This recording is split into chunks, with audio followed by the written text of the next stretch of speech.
A veces pasa que eh, llegamos como muy en el modo de, bueno, voy a ir a la iglesia y voy a escuchar la alabanza y luego voy a escuchar al pastor y entrego mi ofrenda y me voy para la casa. ¿Sí o no? Y como que estamos en ese afán todo el tiempo y lo que está pasando de forma horizontal con el otro, a veces pasa como muy de largo, desapercibido y estamos muy en la intención de nuestra propia vida, de nuestros pensamientos, nuestros problemas, nuestros asuntos, y eso no está mal, pero quiero contarle que no vivimos solos, no vivimos solos. Entonces estamos esperando de alguna u otra forma un abrazo, una palabra de ánimo. Y bueno, ahorita vamos a seguir hablando de eso. Quiero presentarme. Mi nombre es Oscar. Hoy vine con mi esposa que se llama Andrea y vine con mi hija mayor que se llama Paula. Pero tenemos una hija menor que está en la iglesia, en nuestra congregación ahora mismo, y dijo, yo voy a ir a donde mis amigos. Y se fue a la iglesia y está allá con su parche, con sus amigos. Hoy nos vinimos acá los tres. Am, nos dedicamos a la vida misionera hace 11 años. Recibimos el llamado de parte del Señor y hemos predicado el Evangelio en diferentes lugares, tanto de Colombia como de la tierra. Por la gracia del Señor hemos ido a Medio Oriente a predicar el Evangelio en medio del mundo musulmán. Hemos estado en parte de Europa también predicando el Evangelio, digamos que a una juventud que hoy bueno, aquí también está pasando, ¿no? Y es muy fuerte, pero allí en Europa el ateísmo es muy fuerte. Entonces, hemos predicado en medio de esta juventud que hoy dice, ¿sabes? No existe Dios. Dios no existe. La religión es lo peor que le ha pasado a la tierra y a la humanidad, así que mejor Dios, la idea de Dios por allá muy, muy lejos, de tal modo que concluimos, Dios no existe, no hay Dios.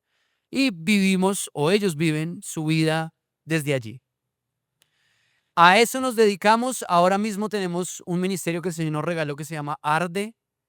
Y bueno, queremos, el propósito de lo que el Señor entregó en nuestro corazón es que se levante una generación, se levante una generación que pueda amar a Jesús por encima de todas las cosas, que pueda quemar en su corazón de amor por Jesús, arder de amor por el Señor.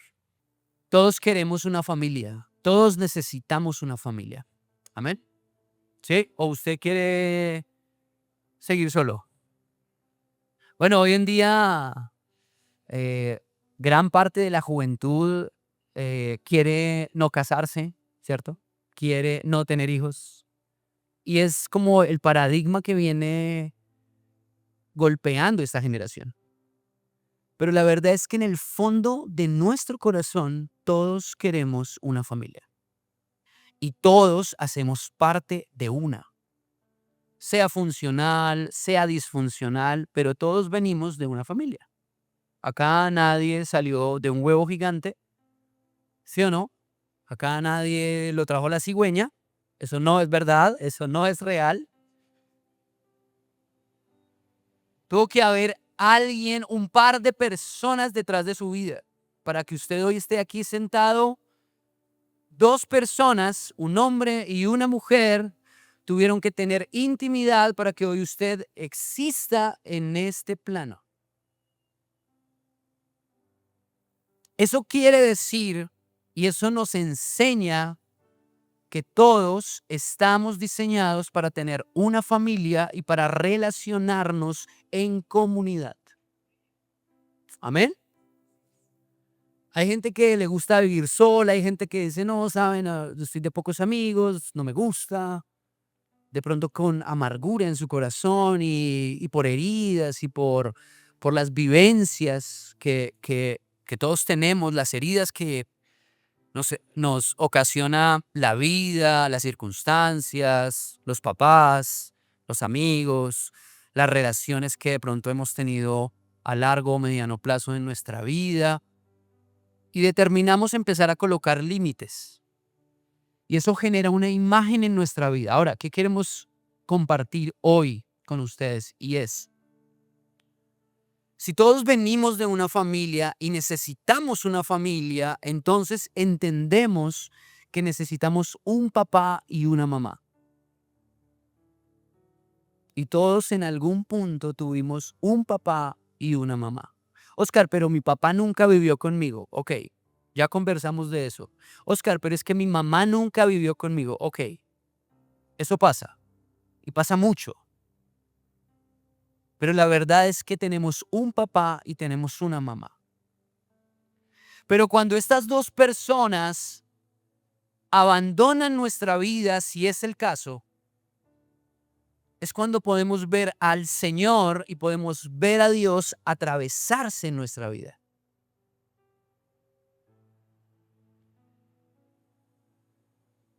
Quiero que vayamos, esto es algo que de pronto usted ya ha estudiado, leído un montón, pero sabe, ayer, anoche orando por lo que quiero compartir con ustedes hoy, orando por ustedes, orando por la invitación que el pastor me hace, preguntándole al Señor, papá, ¿qué hago? ¿Qué hablamos? ¿Qué conversamos mañana? Y venía a mi corazón, hijo pródigo, hijo pródigo. Y venía en la oración que hacía, venía a mi mente y era muy, muy, muy claro. Hijo pródigo. Entonces, vamos a ir a la parábola del hijo pródigo. ¿Cuántos han escuchado la parábola del hijo pródigo? Es bien conocida, de pronto se le sabe a usted ya no esto y tal, y mejor dicho ya qué más le podemos sacar a esto porque ya son años y décadas dándole al mismo texto y lo hemos visto una y otra vez y de pronto usted ya se lo sabe y lo ha enseñado, pero vamos a volver a ir porque la palabra es viva y es preciosa. El contexto de la parábola es que Jesús está hablando.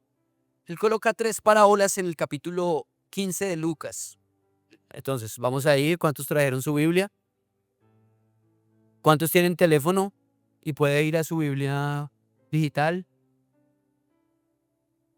Todavía a mí me encanta la Biblia física, ¿no? Es como un regalo, es como algo más real, ¿cierto? La Biblia digital está chévere y uno en la Biblia digital encuentra un montón de versiones y de cosas y está chévere.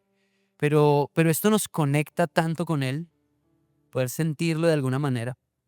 Lo animo a que tenga en su casa una Biblia física y que la traiga también a la iglesia. Y que también lo haga en su Biblia del celular, también está chévere. Capítulo 15. Y en el capítulo 15 el Señor habla de 3 parábolas. Número 1, la parábola de la oveja perdida, la parábola de la moneda perdida y luego concluye con la parábola del hijo pródigo. En la parábola de la oveja perdida, el Señor está hablando de cómo Él deja 99 y va por la número 100, ¿cierto? En la parábola de la moneda perdida, lo que Él hace es explicar ese concepto en su corazón de cómo Él ama lo que se pierde. Y cómo determinamos ese amor de lo que perdemos, según el valor que tiene para nuestro corazón. Es diferente que se nos pierda un billete de 2.000 a que se nos pierda un billete de 100.000. ¿Cierto? Usted dice, bueno, el billetico de 2.000, no sé qué, de pronto para ayudas del Transmilenio. Bueno, pero usted dice, bueno, ya se me perdió, qué carambas. Se perdió, usted lo deja pasar, continúa el día. Pero ¿qué pasaría si se le pierde un billete de 100.000? ¿Sí o no? Pana, usted dice, no, ¿cómo así? Se pone de mal genio y le pregunta a la esposa, pero yo lo dejé aquí, pero ¿por qué me cogen mis cosas? ¿Pero por qué se pierden las cosas en la casa? Eso no debería pasar, bla, bla, bla, bla. Y formamos toda una atmósfera y un ambiente porque es algo que tiene valor para nosotros. Estamos hablando de algo material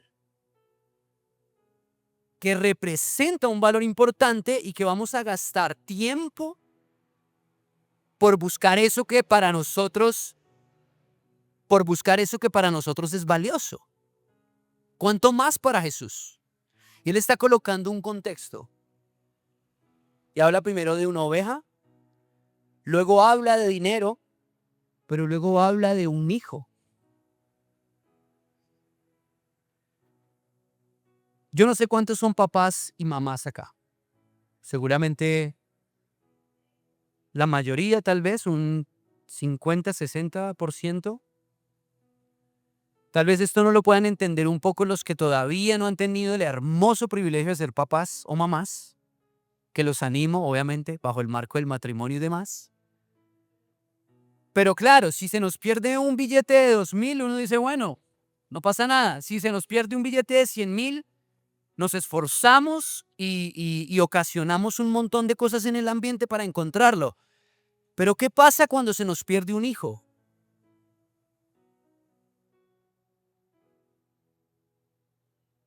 Em, no sé qué situación está pasando usted en su vida y estoy hablando a las personas que son padres y que quisieran que sus hijos estuvieran acá, en este lugar, ¿sabe? Mm, papás o mamás que están acá y que la oración domingo tras domingo es: Señor, trae a mis hijos. Jesús, trae a mis hijos a tu presencia. Tal vez están perdidos, no lo sé. Pero algo que sí sé es que cuando no tengo a Jesús en el corazón, estoy perdido. Y esto es algo que quiero dejar en el corazón de papá y mamá que están acá. El Señor entiende ese dolor, el Señor entiende y comprende ese vacío, el Señor entiende esa frustración de no ver a nuestros hijos aquí de rodillas como lo han orado. Él lo entiende, Él lo sabe. Ahora vamos a abrir un poquito más el contexto. ¿Cuántos son hermanos y hermanas? De pronto todavía no son papá y mamá, pero son hermanos y son hermanas. ¿Cuántos tienen a sus hermanos que quisieran que estuvieran acá? ¿Cuántos tienen hermanas que quisieran que estuvieran acá? Y el Señor entiende ese sentimiento de pérdida. Él lo está diciendo ahí. Son tres parábolas que nos enseñan cómo el corazón del Padre entiende, gestiona y vive con los desafíos de una pérdida. Vamos a leerlo. Parábola del hijo pródigo está en Lucas capítulo 15, versículo 11. Dice, un hombre tenía dos hijos. El hijo menor le dijo al padre: quiero la parte de mi herencia antes de que mueras. Qué chino berriondo, ¿no? Una herencia se supone que se entrega únicamente cuando eh, los papás están, pues, muertos, pues. Pero este tipo le dice: papá, dame la herencia antes de que te mueras. O sea, todavía le dice el descarado: dame la herencia antes de que te mueras. Vamos a hablar un poco de eso ahorita, y es la intención del corazón de este muchacho. Entonces el padre accedió a dividir sus bienes entre sus dos hijos. Pocos días después, el hijo menor empacó sus pertenencias y se mudó a una tierra distante, donde derrochó todo su dinero en una vida desenfrenada. Al mismo tiempo que se le acabó el dinero, hubo una gran hambruna en todo el país y él comenzó a morirse de hambre. Convenció a un agricultor local que lo contratara y el hombre lo envió al campo para que diera de comer a sus cerdos. El joven llegó a tener tanta hambre que hasta las algarrobas con las que alimentaba a los cerdos le parecían buenas para comer, pero nadie le dio nada. Esta es la primera parte de la historia, en donde vemos una relación entre papá e hijo. ¿Cómo era la relación entre este papá y sus hijos? Mm, ¿Sabe? Ahora, a la edad de 21 años, Fui papá de esta preciosa mujer que ven ustedes acá, que se llama Paula. Y ella ya va a cumplir, tiene 16 años y este año cumple 17. Y no fue fácil ser papá. Si algunos me miran como, ¿y usted tiene hijos? ¿What? Sí, tengo dos preciosas hijas. Y he podido entender y comprender muchas cosas de lo que significa el gozo de un papá, el sufrimiento de un papá, la frustración de un papá, el orgullo de ser papá, pero también el afán de no verlas a ellas dos perdidas. Es como una angustia que entra en el corazón, porque algunos acá son papás, pero otros son hijos. Algunas acá son mamás, pero otras son hijas. El Señor está en una relación con este muchacho, el hijo pródigo y su papá, y establecen una conversación. Y el hijo le dice, papá, dame la herencia que me pertenece. Pero él ya tenía muy claro qué quería hacer con esa herencia. Este muchacho tenía muy claro qué quería hacer con esta herencia. Él ya había planificado qué iba a hacer con la herencia. Él ya había ido a Google y había estado en su celular y había buscado dónde me puedo gastar toda esta plata. Lo único que no dejaba que él se fuera de casa es que no tenía los recursos para ir a hacer lo que quería hacer. Él no se fue, el hijo pródigo no se va sino hasta que tiene el recurso para irse. Pero él ya había planificado en su vida qué quería hacer. Él ya había pensado en su corazón, si yo tuviera este dinero, haría esto. Pero no salía de su casa porque no tenía el recurso. ¿Acaso papá no sabía lo que iba a hacer? ¿Saben? Porque la parábola nos habla y nos muestra un tipo de relación que nosotros tenemos con el Señor. Ese padre del cual está hablando la parábola del hijo pródigo es Él. Es el Padre mismo, es Cristo en nuestra vida. Y ese hijo pródigo somos tú y yo. Y ustedes y yo sabemos lo que queremos. Si usted puede cerrar los ojos y quiero que hagamos ese ejercicio, cierre sus ojos. Cierre ahí sus ojos. Hable consigo mismo. Hable ahí con el ser interior de su corazón. Y pregúntese, ¿sé lo que quiero?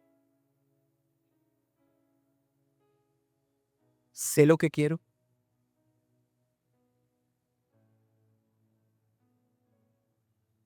Listo, ya puede abrir sus ojos. Y sabe, usted y yo sabemos lo que queremos.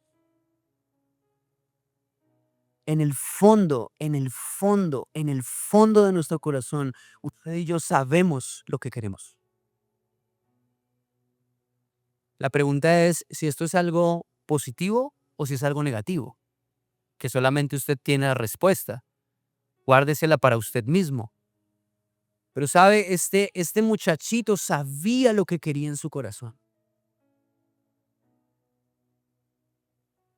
Y eso que usted quiere, sencillamente usted no lo puede llevar a cabo porque de pronto no tiene los recursos, el espacio. Todavía usted no está habilitado por edad, por dinero, por geografía, para hacer que eso pase.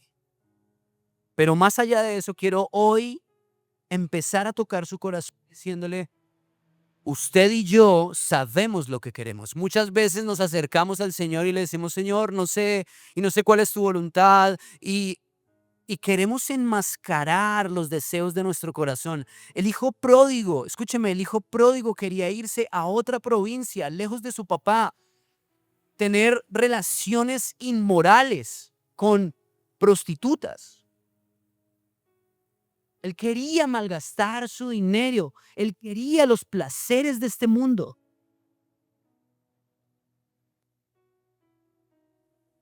Esa fue la razón por la cual él le pide la herencia a su papá. Él nunca pensó, uy, apenas mi papá me dé la herencia, mejor dicho, eh, voy a empezar a hacer reino y voy a irme de misiones y voy a darle de comer a los pobres. No, él tenía muy claro lo que iba a hacer.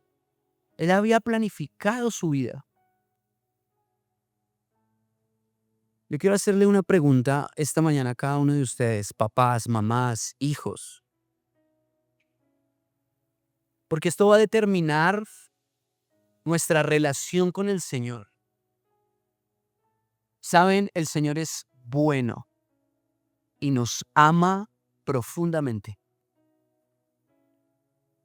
Tal vez usted hoy no está recibiendo algo o usted no está viendo esos sueños cumplidos, esos propósitos que el mismo Jesús ha puesto en nuestro corazón, porque la verdad es que en nuestro corazón no hay intenciones buenas y Él conoce nuestro corazón.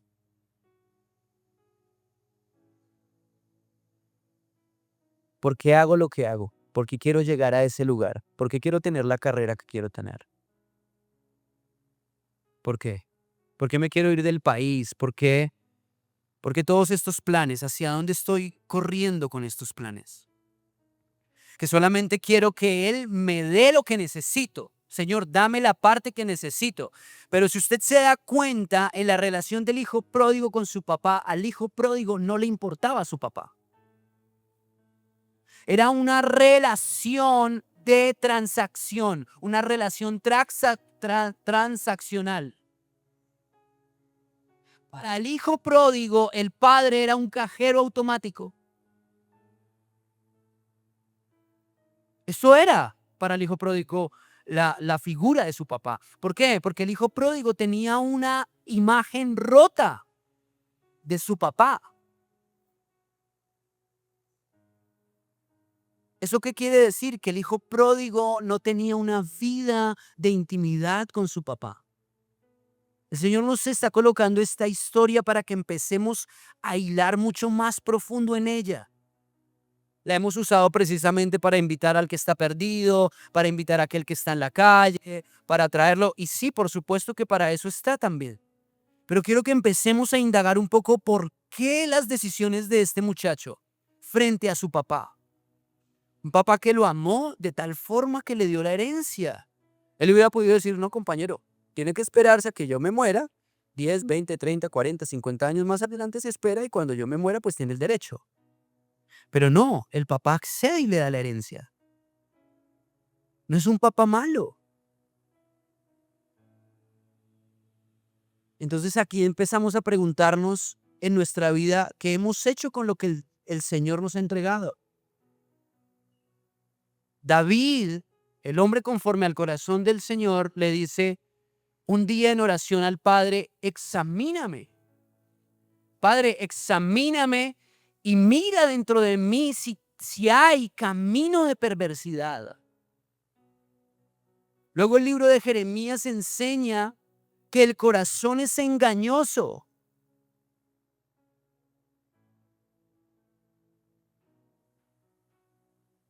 El libro de Proverbios dice, el hombre tiene planes en su corazón, pero es el Señor el que dispone el tiempo. ¿Qué está planificando usted en su vida hoy?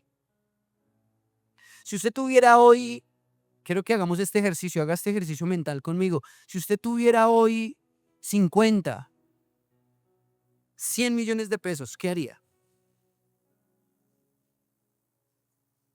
Si usted hoy llegara a casa después del servicio y después de celebrar los 9 años y súper feliz y usted entra a la aplicación de su banco y usted se da cuenta que tiene 50 millones de pesos, ¿usted qué haría? Estamos hablando de algo material. ¿Usted qué haría? Usted haría lo que ha venido planeando en su corazón. Eso es lo que usted haría. La pregunta no es si el recurso es bueno o es malo.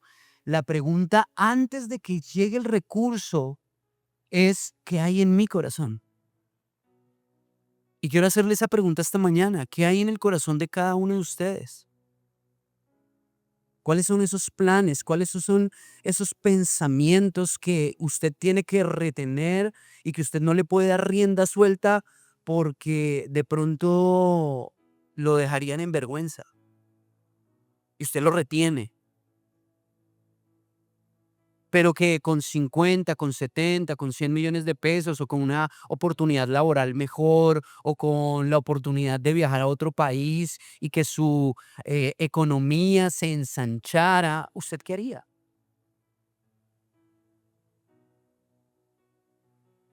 El hijo pródigo lo que hace es satisfacer sus propios placeres, ¿cierto?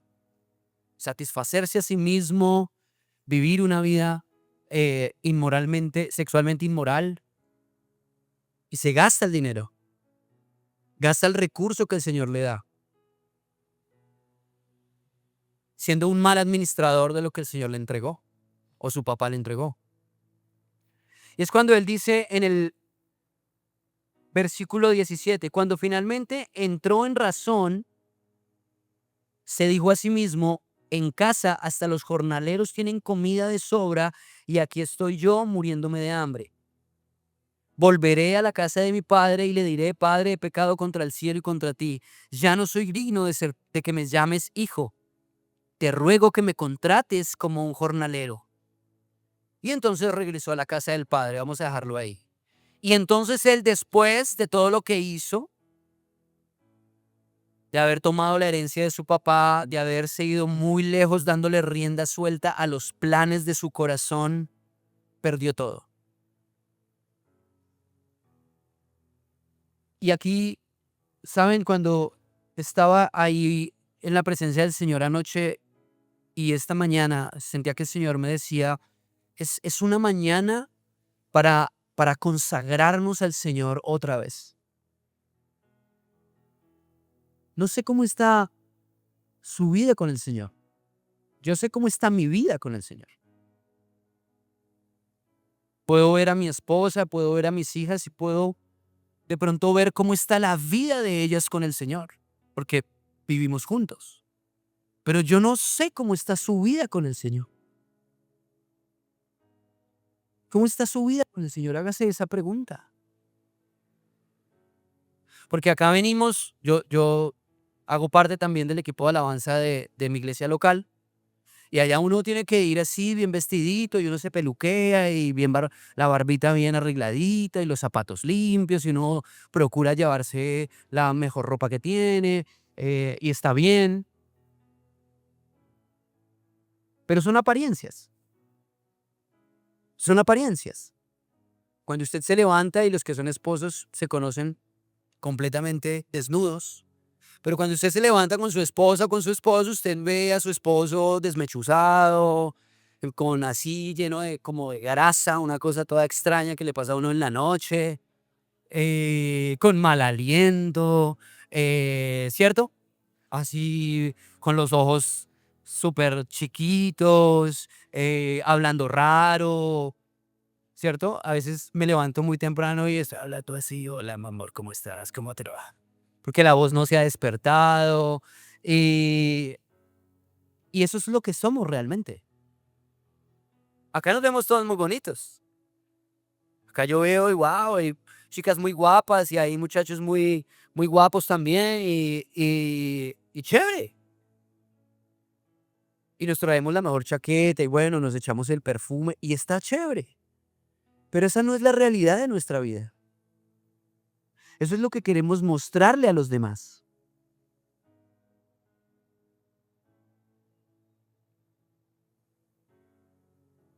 El hijo pródigo entra en ese momento en donde la apariencia le vale 5. El tipo está vuelto nada. El tipo está al lado de las canecas donde los cerdos comen y tiene hambre. ¿Usted ha sentido hambre? Da mal genio tener hambre, ¿sí o no? Para los que todavía no se han casado, los hombres, por favor, que su esposa nunca tenga hambre. Ahí le dejo ese, ese, ese consejo, ese tip, que su esposa no tenga nunca hambre. Si usted la mantiene con comidita, compa, firme. Eso va firme, chévere. Una mujer con hambre es peligrosa. Tener hambre es algo, no sé, yo creo que es de las sensaciones más frustrantes, o sea, de impotencia. Cuando usted de pronto tiene hambre y a mí me ha pasado que de pronto llego muy tarde a la casa y tengo ganas como de una hamburguesa, pero ya todo está cerrado, ¿sí o no? Ya todo está cerrado y usted dice, bueno, me voy a hacer unos huevitos, ya más saludable, eso también está chévere. Pero ese como, uy, ese dolor en el estómago, que usted le ha metido la ficha todo el día, está trabajando durísimo y usted ya como que el cuerpo entra en un momento como de descanso y el estómago, tengo hambre. Y usted empieza a buscar y esa sensación, todos hemos pasado por ese lugar, todos hemos tenido hambre. Y el hijo pródigo tenía hambre. Y el hambre, el hambre lo sacó de las apariencias. Cuando usted y yo tenemos hambre del Señor, nos presentamos delante de Él tal y cual somos. Cuando usted y yo tenemos hambre de Jesús, siempre queremos aparentar delante de Él.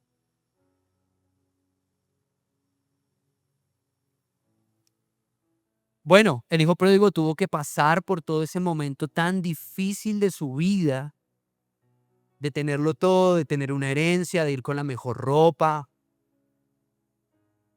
¿cierto? Si el padre le está dando la herencia es porque el padre tenía dinero. Él le entregó la herencia a sus dos hijos y todavía tenía dinero. Se supone que ese dinero, que es todo el patrimonio de papá y mamá, es entregado a los hijos. Pero ese patrimonio que él le entregó, el papá al hijo pródigo, no nos dice que él todavía tenía mucho más dinero, mucho más recursos. Es decir, que cuando el hijo pródigo empieza a vivir su vida, él llega con apariencias a los lugares que visitó, de tal modo que el Señor permite que todo esto pase para que la apariencia muera, él se dé cuenta que tiene hambre, que está desnudo, que está desamparado, que se equivocó y que necesita regresar a casa. Porque lo que hace el hijo pródigo es acordarse, reflexiona en su mente, en su corazón.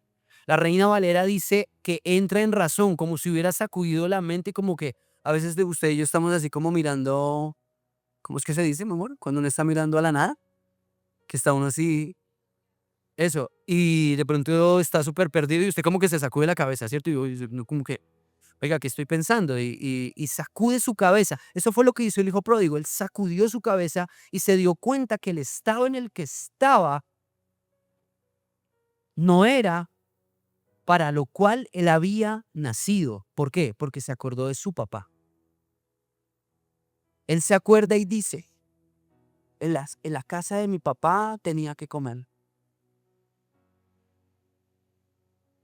Bueno, hay gente que, quiero decírselo con tristeza en mi corazón, porque el hijo pródigo está viendo las canecas de los cerdos y tiene ganas de comer, pero no se atreve.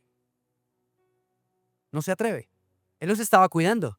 El hijo pródigo estaba cuidando a los cerdos.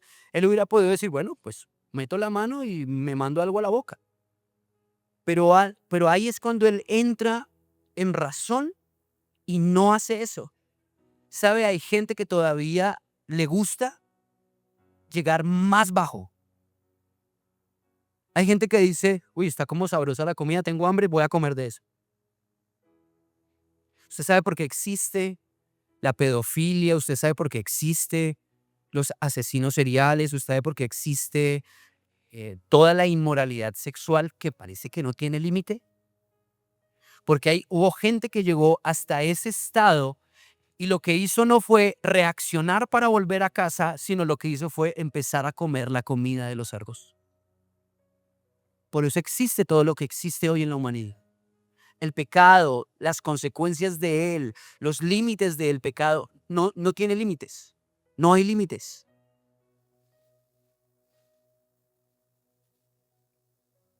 Y les coloco el ejemplo de la sexualidad. Todo comenzó por abrir una ventana. Todo comenzó porque de pronto debajo en la mesita de noche de papá o de un hermano o de un tío, tomamos una revista y quedamos enganchados con lo que vimos. Y eso disparó algo en el tiempo, en donde no era suficiente y se buscaba más, y no era suficiente y se iba más, y no era suficiente hasta llegar a un estado de degradación como la del hijo pródigo, al punto de querer comer la comida de los cerdos. Esa es la condición humana sin Jesús, en donde el pecado se hace sabroso, en donde entre más oscuro sea el pecado, más me satisface. Y cruzamos una línea. El hijo pródigo no se atreve a cruzar esta línea, pero es como si hubiera una línea invisible en donde muchos la han cruzado. Y no solamente estoy hablando del mundo, no solamente estoy hablando de las circunstancias del sistema que nos rodea. Estoy hablando de lo que sucede en nuestra casa como creyentes. Yo no sé cómo está viviendo hoy usted su vida. Acá nos vemos muy lindos y mi intención con esta conversación con ustedes no es traer ni condenación, ni juicio, ni entrar en un estado de culpabilidad. Por el contrario, ahora mismo, por eso se los decía hace un rato, creo que es un momento de volver a consagrar nuestra vida al Señor, de volver a estar acá y con las rodillas en el suelo, decirle, Señor, aquí está mi vida otra vez. Porque ahí no termina la historia del hijo pródigo, pero sí quiero hacerles ver la condición en la que vive un mundo sin Jesús, en donde usted y yo también podemos estar. ¿Sabe? Como ministro de alabanza se los digo, estando estudiando, leyendo testimonios de grandes salmistas del Señor, digámoslo de esa forma. Y había uno muy grande hace 10, 15 años atrás, no voy a decir su nombre. Él lo cuenta luego en su testimonio por su canal. Pero él dice esto y lo explico, lo voy a contar rápidamente. Él salía de gira y tenía todo: fama, dinero, reconocimiento, exposición, una banda musical tremenda, discos vendidos, la vida ideal, ¿cierto? La vida ideal de subirse a aviones, de llegar a iglesias, a congresos, a seminarios y ser recibido como el gran invitado y honrado de esa manera. Pero él cuenta en su testimonio que durante muchos años de su ministerio, luego de estar en conciertos de miles de personas y de ver, de sentir y de impartir la presencia del Señor sobre miles de personas, este hombre de Dios se iba a su cuarto de hotel a consumir pornografía. Y él no entendía por qué. Él lo expone luego de años, lo expone con su esposa, entra en un proceso de libertad, de sanidad sexual. Su esposa lo apoya y el Señor lo saca adelante. Pero la pregunta que queda allí en medio de toda la conversación es, ¿pero por qué? ¿Pero por qué cuando tenemos lo que queremos, nuestro corazón quiere hacer lo malo? ¿Por qué? El hijo pródigo no conocía a su papá. Y ahí es donde quiero avanzar en esto y es preguntarle a cada uno cómo está esa imagen paternal que cada uno tiene. Por eso hablábamos al principio, acá todos somos o papá o mamá o en su defecto somos hijos e hijas. Pero hay en la mitad de este vínculo que se llama paternidad, tenemos una imagen. Yo no sé si usted ha pasado por no tener un papá, es que mi papá se fue, es que mi papá murió, o mi mamá no está, me abandonó, soy huérfano, o no, Oscar, súper bien, yo crecí con mis papás y todo está en orden. Ok, no sé cuál sea el caso de cada uno específicamente, pero lo que sí sé es que todos tenemos una imagen rota de papá. Así hubieran estado los dos, ¿saben? Yo viví con mi papá y mi mamá, nunca se separaron, pero mi papá fue alcohólico por años. Y yo se los decía ayer a Pau y a Gaby, porque pasamos ahí por un lugar y les expliqué algo que sucedía en mi infancia y era, yo iba con mi mamá y sacaba a mi papá súper borracho de las tienditas que son muy comunes en los barrios y allá estaba mi papá con 2, 3 petacos de cerveza, vomitados sobre la mesa, vuelto nada, y yo tenía que ir con mis 2 hermanos, éramos pequeños, teníamos 8, 10 años y teníamos que ir y sacarlo y llevarlo a casa. Y eso es una imagen rota. Eso maltrata a un niño. Eso genera en el niño abandono, desamparo. Y así crecí. Hasta que un día me encontré con la imagen correcta de el padre que tengo. Ahora yo quiero llevarlo a usted porque en Jesús podemos sanar nuestra imagen de papá y también nuestra imagen de mamá. Hay un texto muy lindo en la escritura que dice que Él es como una osa. El Señor es como una osa y usa esa palabra, no dice oso, dice osa. Como la osa que cuida a sus cachorros. Y es que también quiere sanar esa imagen de maternidad en nuestra vida. Y el hijo pródigo se acuerda de algo. Mi papá es bueno. En medio de todo lo que está viviendo, él se acuerda de algo y dice, en la casa de mi padre, escúcheme, en la casa de mi papá hay comida. ¿Sabe por qué él sabía eso? Porque el papá era bueno. Y él dice en su corazón, voy a volver, y vuelve y planifica. Así como planificó su vida, planifica su regreso. Y dice en su corazón, voy a decirle esto a mi papá. Le voy a decir, papá, no soy digno de ser llamado tu hijo. Por favor, trátame y contrátame como a uno de tus siervos, de tus jornaleros, de tus granjeros, y ahí puedo vivir. Él se acostumbró a vivir entre los cerdos. Y él le estaba diciendo a su papá, papá, está bien, dame así sea el espacio de los cerdos que tienes en casa, de las ovejas, allá puedo ir en el establo, porque no soy digno. ¿Cuántas veces usted y yo, sabe? Quiero que usted y yo nos demos cuenta porque tenemos una imagen rota de papá. Y con esto quiero romper enseñanzas que han venido sobre la iglesia evangélica protestante por años. Y es que creemos que entrar delante de la presencia del Señor así y decirle al Señor, Padre, soy una porquería, soy de lo peor, no te merezco, soy indigno, pero aquí estoy. Esto no está bien. Suena espiritual, suena piadoso, pero no es correcto. ¿Sabe por qué? Porque Jesús no murió por basura. Creo que usted salga hoy atravesado con esto en su corazón. Jesucristo no murió por basura.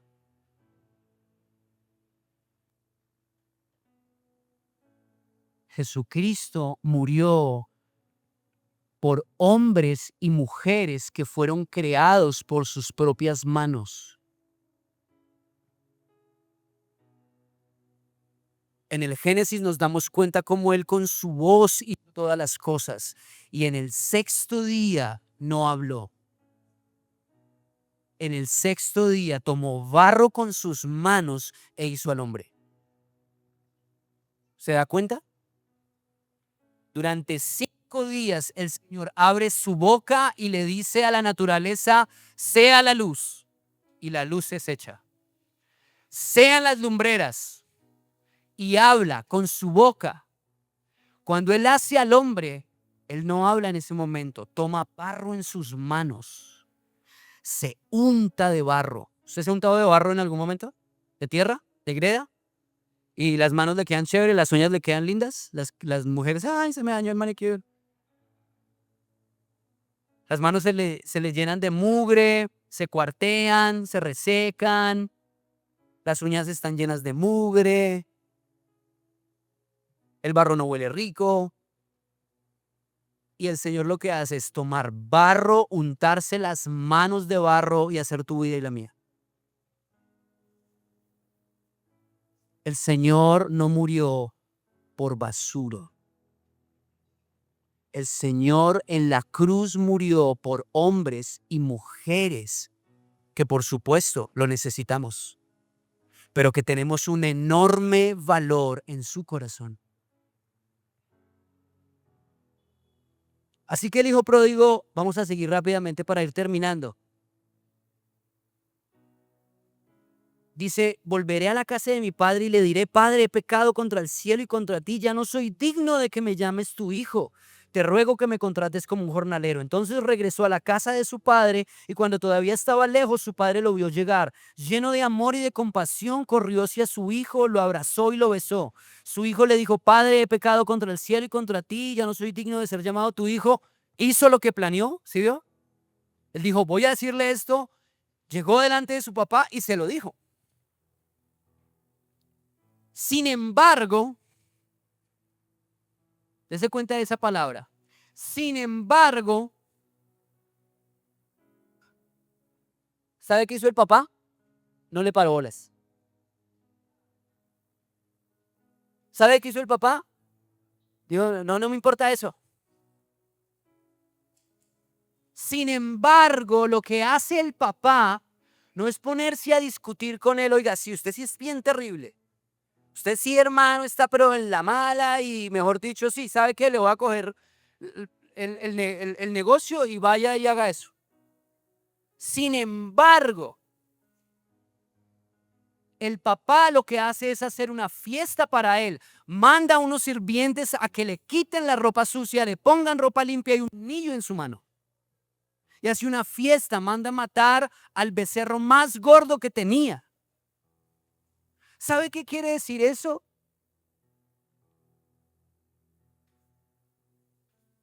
Que a pesar de que nosotros vengamos delante de Él con toda la porquería que podamos vivir, Él no está viendo eso. Él está viendo a un hijo con hambre, Él está viendo a un hijo con sed, Él está viendo el oro y el tesoro que significa su hijo. Él está viéndose, escúcheme, Jesús mismo se está viendo en el hijo. Jesús, el Señor dice que para rescatarnos, Jesús para venir y hacer un puente entre la humanidad y el cielo, Él se hace humano, se hace barro como nosotros. Jesús se hizo barro como tú y como yo, vil. Siendo Dios, no escatimó ser Dios y vino por ti y vino por mí. Y Él se reconoció en nosotros. Luego el Señor dice, luego creo que es, ay, no me acuerdo. Están en una conversación en Juan 14, y uno de los discípulos le dice a Jesús, muéstranos al Padre.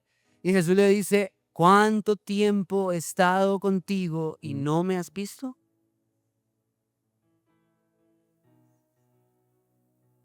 Jesús se hace hombre para que nos reconozcamos en Él, porque Él se reconoce en nosotros.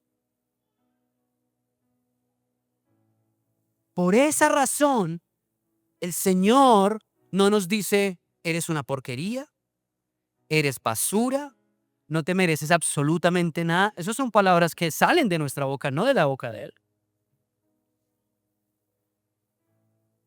Creyendo en nuestro corazón como el hijo pródigo, creyendo que llegando de esa manera Claro, y entendiendo que reconoce que se equivoca.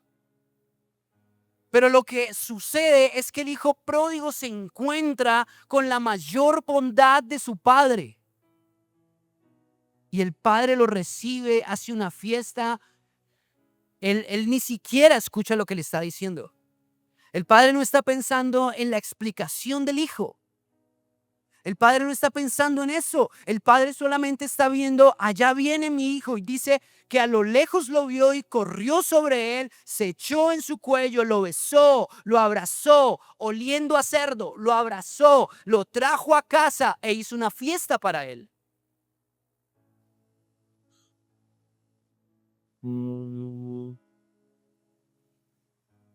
Luego sale el hijo mayor, porque algunos dicen, bueno, yo no soy tan pródigo, yo siempre he estado aquí en la iglesia, bien juicioso, yo no soy así como medio loquito. Eso es otras personas, esa gente extraña que no conoce a Jesús. Y el hijo mayor le dice al papá, porque se entera, porque la fiesta está súper dura, están ahí en la fiesta duro, y el hijo mayor se da cuenta y va y le pregunta a uno de los sirvientes qué está pasando. El sirviente le dice, tu hermano volvió, el que estaba muerto, el que estaba perdido, volvió a casa. Y el hijo mayor se enoja en su corazón. ¿Sabe? El hijo mayor también tenía una imagen rota de su papá. Los dos, el hijo menor y el hijo mayor, tenían una imagen rota de su papá. El hijo menor no tenía una vida de intimidad con su papá. Porque si él hubiera tenido una vida de intimidad con su papá, se hubiera dado cuenta que los deseos de su corazón eran contrarios al corazón de su papá. Y el hijo mayor tampoco tenía una relación con su papá, una relación correcta. El hijo mayor tenía una relación de trabajo, de ministerio. Y nosotros, porque eso nos compete a muchos de los que estamos acá, hemos querido tener una relación con Él a través del ministerio. Y creyendo que estamos trabajando mucho, saliendo a hacer misiones, predicando, haciendo adoración pública, haciendo un montón de cosas, metidos de cabeza en la iglesia, creemos que tenemos una relación con el Padre. Y no es verdad. Y eso le pasaba al hijo mayor. Está la imagen de dos hijos que no entienden cómo tener una vida de intimidad con su padre.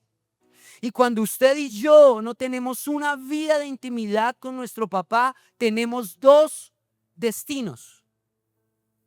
Número uno, o podemos alejarnos tanto de nuestro papá y caer en nuestros placeres. O número dos, caer en una vida religiosa, de ministerio, de gastar el tiempo en este espacio que es precioso, pero que no es mi relación con el Señor. Y los dos estaban lejos del corazón de su papá. Lo precioso de este pasaje es que el corazón del padre estaba dispuesto para ellos y cercano para ellos. A veces hablamos un montón del hijo pródigo y a veces hablamos un montón del hijo mayor, pero no hablamos del corazón del padre, el corazón dolido del padre. Por eso les preguntaba al principio, ¿qué sentimos cuando hay un hijo que está en las drogas? ¿Qué sentimos cuando hay una hija que está en asuntos que no debería estar sexualmente? ¿Qué sentimos cuando les decimos vengan a la iglesia y lo que hacen es pelearnos, ser groseros, no quiero ir? ¿Qué sentimos? Porque eso que sentimos con papá, con mamá, con nuestros hermanos, cuando los invitamos a la iglesia y nos rechazan, eso es lo que el Padre siente por nosotros. Y no nos concentramos en hablar del corazón del Padre. El corazón del Padre quiere darse a conocer en una vida de intimidad, en una vida de relación cercana. Acá empieza la historia ahí termina, pero seguramente en el pensamiento del Señor comienza una historia entre el hijo pródigo y su papá, entre el hijo mayor y su papá. Colóquese en cualquier lugar. Si usted es hijo pródigo porque de pronto usted está viviendo lejos, de pronto usted está viviendo una vida oculta, sabe, este lugar y este momento no está para juzgarlo ni para condenarlo, pero sí para que hablemos con total sinceridad. Porque mientras que sigamos caminando y viviendo en nuestra vida oculta, nada bueno va a pasar. Nos vamos a encontrar en que podemos venir a la iglesia y aparentar estar bien. Y aparentar con buen perfume estar bien y con un buen bolso. Y con unos buenos zapatos Nike. Y decir, wow, él está bien. Pero realmente cuando salimos de acá, de esa puerta, ¿cómo está nuestra vida? ¿Cómo está tu vida? ¿Cómo está mi vida? ¿Qué es eso que él sabe y yo sabemos que no le podemos decir a nadie? ¿Qué es eso que está y que no quiere decir que tenga que ser explícitamente pecaminoso? ¿A qué me refiero? Hay cosas que necesitan resolverse en nuestro corazón. Por eso hablamos de una imagen rota de paternidad. De pronto hoy es el día para perdonar a esa persona que no hemos podido perdonar.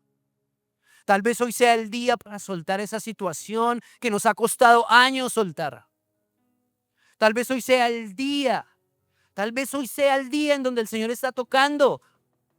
¿Sabe? El libro de Apocalipsis en la iglesia de la Odisea dice, estoy golpeando la puerta. Si alguien escucha mi voz, si alguno escucha mi voz y abre la puerta y me deja entrar, entonces yo entraré y cenaré con él y él conmigo. Y este está hablado en un contexto de iglesia. Ese pasaje lo hemos tomado para la gente que no cree en Jesús y no es así, está mal usado, mal interpretado. Es un texto que habla a la iglesia. No es un texto que habla a incrédulos. Es un texto que está escrito en el contexto de la iglesia, de las 7 iglesias. El Señor está golpeando la puerta de la iglesia. El Señor está golpeando la puerta del corazón de sus hijos.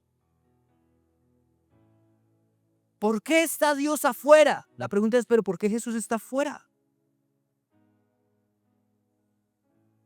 ¿Por qué Jesús está afuera? ¿No se supone que debería estar adentro? Si somos iglesia, ¿no se supone que Él debería estar adentro y no afuera? ¿Por qué? Porque Él no comparte su espacio con nada ni con nadie. Jesús no comparte su espacio en el corazón del hombre con nada ni con nadie. Él quiere ser el número 1 en nuestra vida. No el 2, no el 3. En la mesa de nuestro corazón solo hay 2 sillas. No hay más sillas. En una mesa se sienta él y en la otra silla me siento yo. No hay más sillas alrededor de esa mesa. Pero ustedes y yo queremos meterle más sillas a la mesa. Queremos, sí, la pornografía, sí, la avaricia, sí, le hacemos un espacio a la murmuración, al chisme. Sí, le hacemos un espacio y una silla al rencor, a la amargura, a la falta de perdón, a la inmoralidad. Y así no funciona.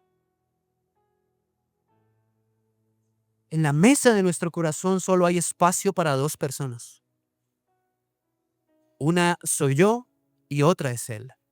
Y Él no comparte su silla con nadie. Y si solo existen 2 sillas en esa mesa y yo estoy sentado en una, la pregunta es, ¿qué es lo que está sentado al frente mío? Yo quiero que usted se haga esa pregunta esta mañana. ¿Qué es cuando yo me siento y miro en la mesa, qué es lo que está sentado al frente mío? Murmuración, angustia, preocupación, inmoralidad, incredulidad. ¿Qué es lo que está sentado? Que Dios quiere que se vaya. Y hoy el Señor está golpeando una vez más. Déjame entrar y déjame sentarme en esa mesa. Y si hay algo que está ocupando esa silla que le pertenece a Él, hoy es el día. para perdonar, para soltar, o tal vez para venir a decirle aquí al Señor, perdóname, lo suelto. ¿Qué es eso que hoy está diciendo? Porque tal vez usted sea hoy un hijo pródigo. Un hijo pródigo no es aquel que está allá en la calle, únicamente el que está allá fumando cualquier cosa, drogándose, prostituyéndose, robando. Ese no es el hijo pródigo únicamente. Aquí hay dentro, y no hablo únicamente de esta iglesia, hablo de la iglesia del Señor. Hay muchos hijos pródigos que necesitan volver a casa. O tal vez tú seas ese hijo mayor que dice, no, Oscar, ¿sabes? Yo lo estoy haciendo bien. Yo vengo todos los domingos, estoy súper temprano, ensayo todas las canciones. Yo creo que estoy bien.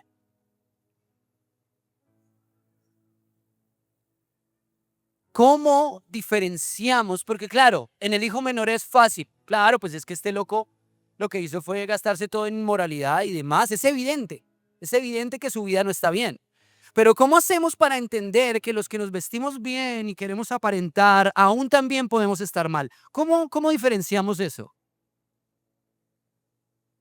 La parábola del hijo pródigo nos da, si lo masticamos, entendemos cómo saber si soy el hijo mayor. Y es en mi relación horizontal con mis hermanos. ¿Sabes cómo te puedes dar cuenta que eres el hijo mayor? Porque crees que eres mejor que tu hermano. Porque crees en tu corazón, porque piensas en tu mente que eres mejor que tus hermanos. Porque tengo un estudio teológico, porque fui a Reino, porque estoy en la onda del mensaje Maranata, porque canto canciones y hago parte del equipo de alabanza, porque estoy metido de cabeza en la iglesia y todo lo que hago giras en torno a la iglesia. Yo estoy bien, ustedes están mal. Si piensas así, tú eres el hijo mayor. Y tu imagen de paternidad también está rota. Y es igual de grave.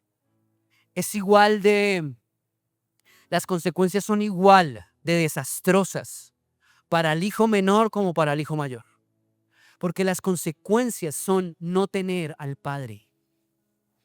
Las consecuencias no es únicamente una enfermedad de transmisión sexual. Las consecuencias no son únicamente una noche en la cárcel o una temporada en la cárcel. Las consecuencias no son únicamente perder el ministerio.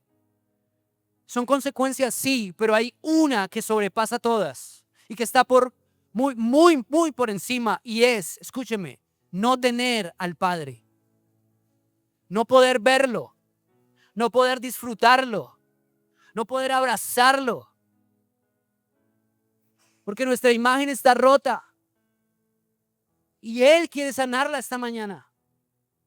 Él quiere sanarla, no importa si tienes 10 años, 12 años, 20, 50, 70 años, no importa. Él quiere sanar esa imagen esta mañana y que hoy, que se cumplen 9 años en la iglesia, empecemos a caminar distinto. Que nos pase lo que le pasó al hijo pródigo, que estemos tan hastiados de la vida que llevamos, que tengamos que decir en nuestro corazón, basta, basta con esto, no más con esto.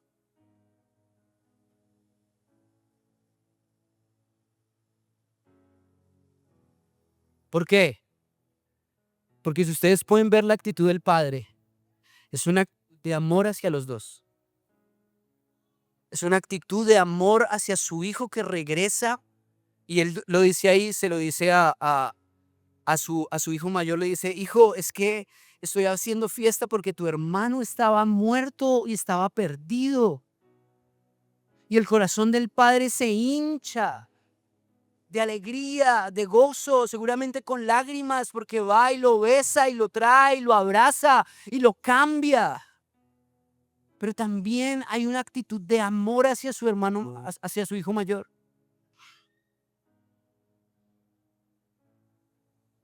El hermano mayor, versículo 28, el hermano mayor se enojó y no quiso entrar. a la fiesta. Su padre salió, mire lo que hace el padre. Su padre salió y le suplicó que entrara.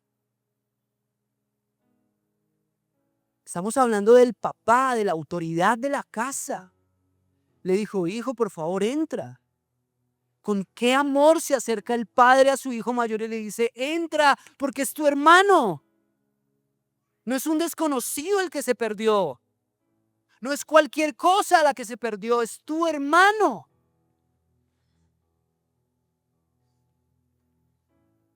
Pero él respondió, el hijo mayor, todos estos años he trabajado para ti como un burro y nunca me negué a hacer nada de lo que me pediste. Y en todo ese tiempo no me diste ni un cabrito para festejar con mis amigos. Sin embargo, cuando este hijo tuyo regresa después de haber derrochado todo el dinero en prostitutas, matas el ternero engordado para celebrar. Su padre le dice, mira, amado hijo, tú siempre has estado a mi lado y todo lo que tengo es tuyo.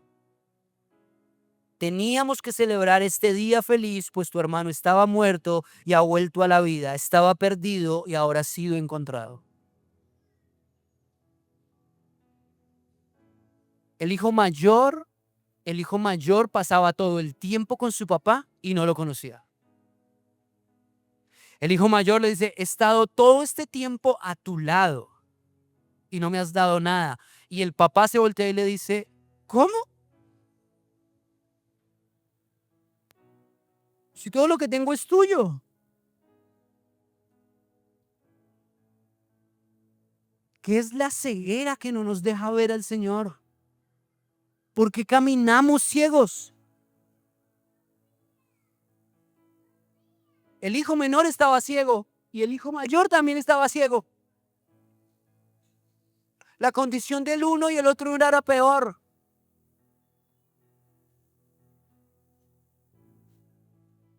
Eran dos hombres que necesitaban tener una visión de su papá diferente.